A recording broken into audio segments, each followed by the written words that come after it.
7వ నెల మొదటి తేదీన మీరు పరిశుద్ధ సంఘంగా కూడాలి. మీరు జీవనోపాధి అయిన పనులు ఏమీ చెయ్యకూడదు. అది మీకు శృంగ ధ్వని దినం.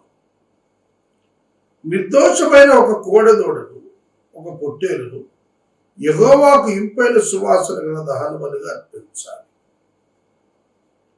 వాటి వాటి విధి ప్రకారము అమావాస్యకు అర్పించు దహన బలి దాని నైవేద్యం, నిత్యమైన దహన బలి దాని నైవేద్యం, వాటి పానార్పణములను కాక మీరు నిర్దోషమైన ఏడాది 7 మగ గొర్రె పిల్లలను యెహోవాకు ఇంపైన సువాసన గల దహన బలిగా అర్పించవాలి.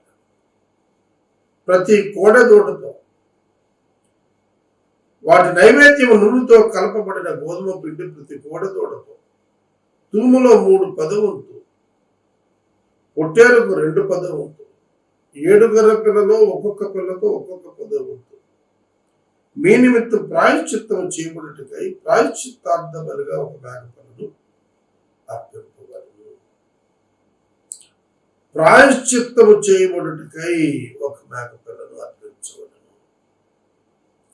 ఈ మొట్టమొదటి 6 వచనాలలో ప్రథమ దినం శృంగ ధ్వని దినము. ప్రథమ దినం ఎవ్రీ 50 yearsకు ఒకసారి సునాద సంవత్సరం అని వస్తుంది. అంటే విశ్రాంతి దినం ఎలాగో విశ్రాంతి సంవత్సరం అలా ఉంది. అంటే ప్రతి 7వ సంవత్సరం భూమికి విశ్రాంతి. మనిషి ఎలా 7వ రోజు విశ్రాంతి తీసుకుంటాడో అలా 7వ సంవత్సరం భూమికి విశ్రాంతి. అలా 7 విశ్రాంతి సంవత్సరాల అనంతరం వచ్చే 50th year సునాద సంవత్సరం.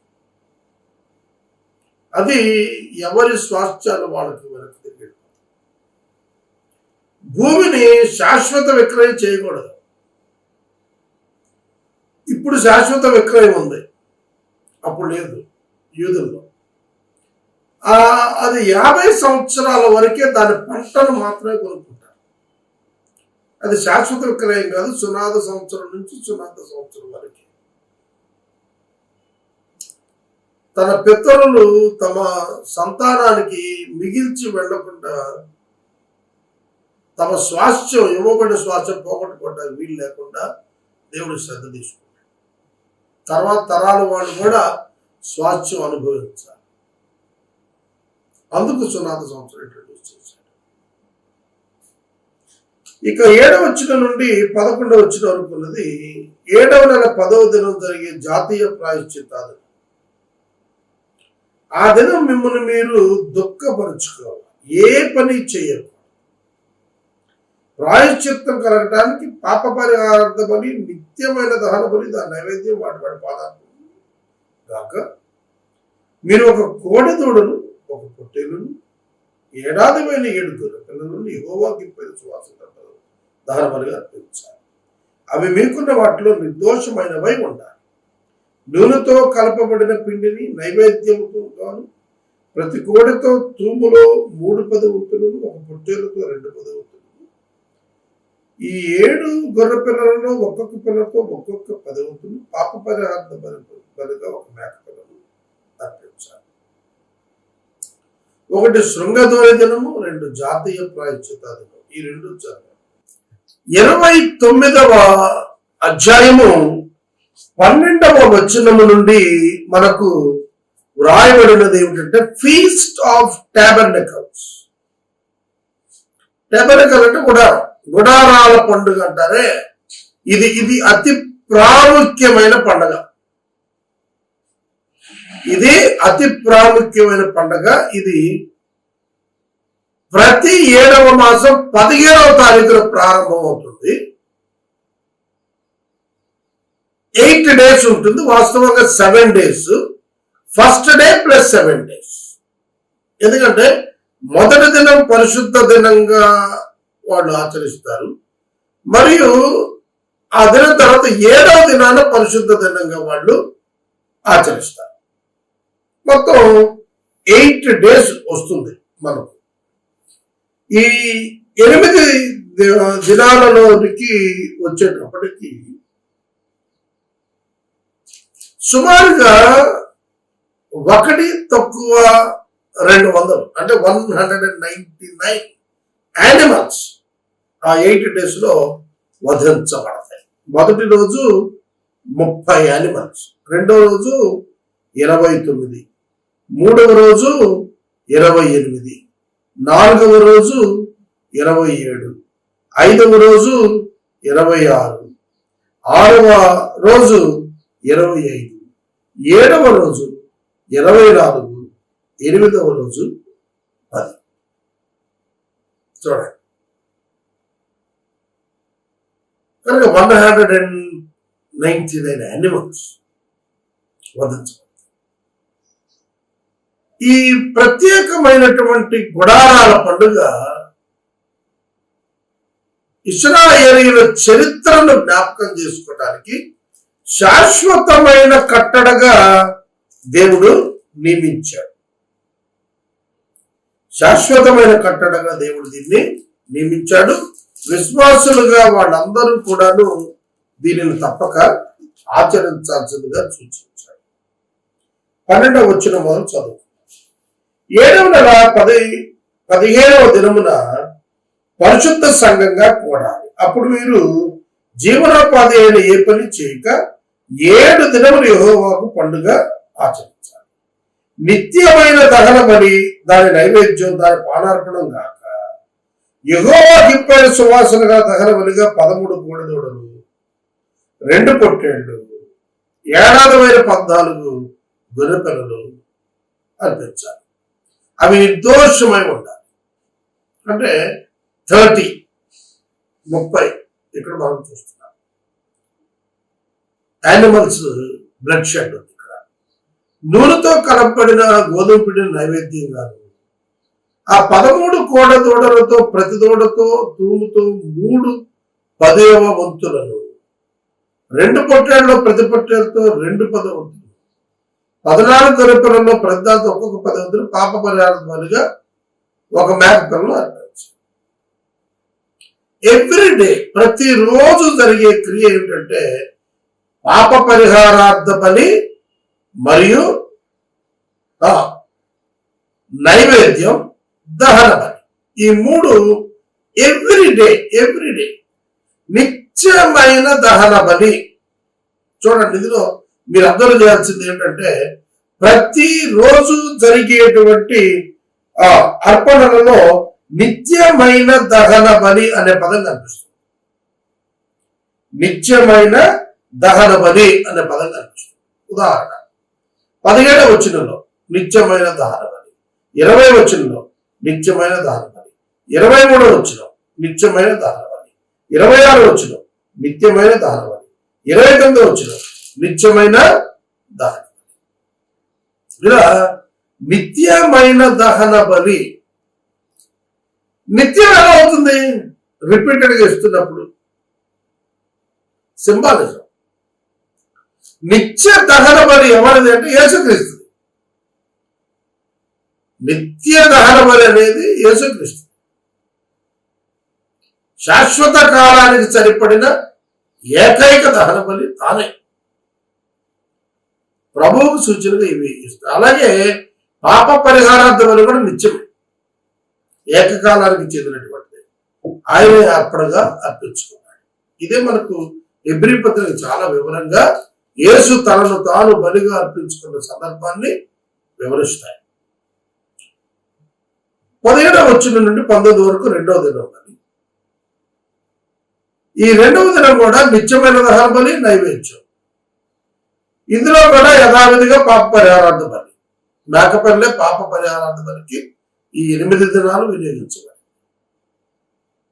నైవేద్యం గోధుమ పిండి వాడారు. అందులో 3 10ల వంతులు, గొర్రె పిల్లలతో 2 10ల వంతులు, పానార్పణంగా పాపరిహారార్థ బలి అర్పించడం జరుగుతుంది. చదువుతారు. 2వ దినంలో నిత్యమైన దహన బలి, దాని నైవేద్యం, వాటి పానార్పణములను కాక మీరు నిర్దోషమైన 12 కోడెదూడలను 2 పొట్టేళ్లను ఏడాదమైన 14 గొర్రెపిల్లలను యథాప్రకారంగా వాటి చొప్పున ఆ కోడలతో పొట్టేళ్లతో గొర్రె పిల్లలతో వాటి నైవేద్యంతో పానార్పణను పాపపరార్పణగా ఒక మేకపిల్లను అర్పించారు.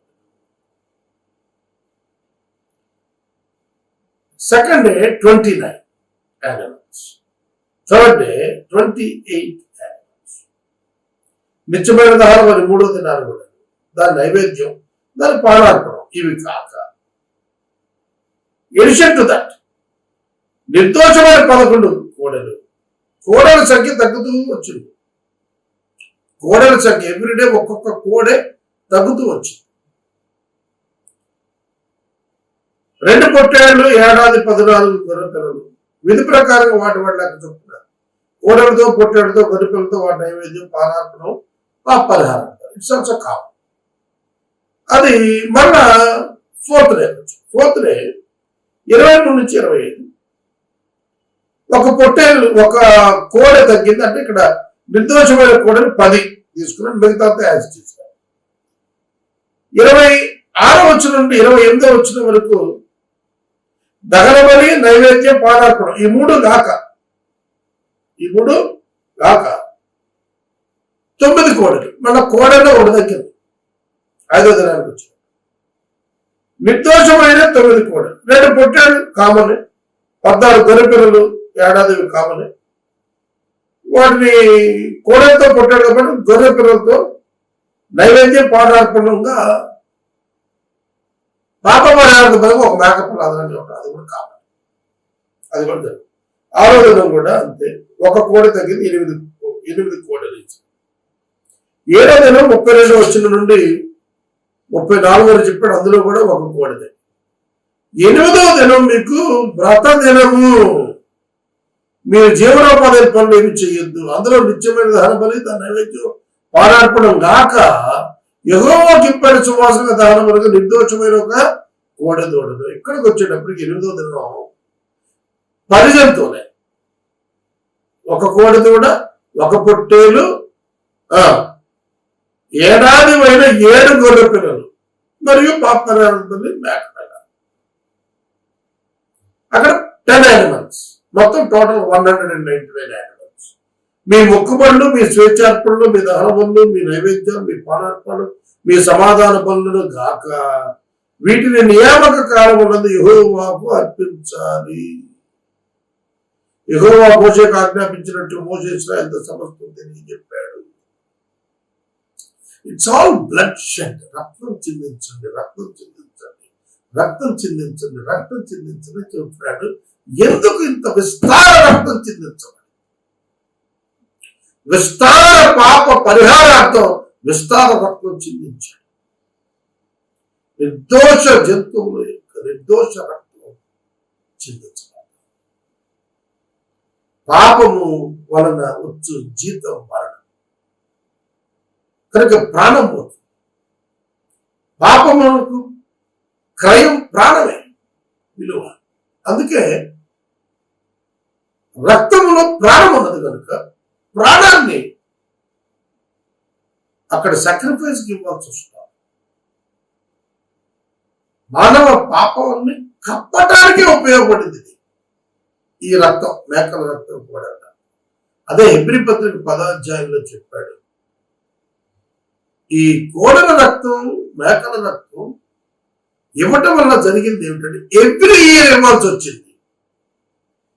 ప్రతి పాపాన్ని కప్పుకుంటూ పోతున్నారు. మనం కొత్త పాపాలు ఏటేటా జ్ఞాపకం వస్తున్నాయి, అవి చేస్తున్నారు. వాటికి ఎవ్రీ ఇయర్ రక్తాన్ని చిందించి పాపాన్ని కప్పమని వేడుకోవాల్సి వచ్చింది. యేసుక్రీస్తు యొక్క రక్తము మానవులందరి అన్ని పాపాలకు పరిహారముగా దేవుడు అంగీకరించాడు. పరిశుద్ధుడైన క్రీస్తు యొక్క రక్తము విమోచన క్రయధనం, వెలకట్టలేనటువంటి ఆయన రక్తం. దేవుడు సాటిస్ఫై అయ్యాడు మానవ పాప పరిహారం.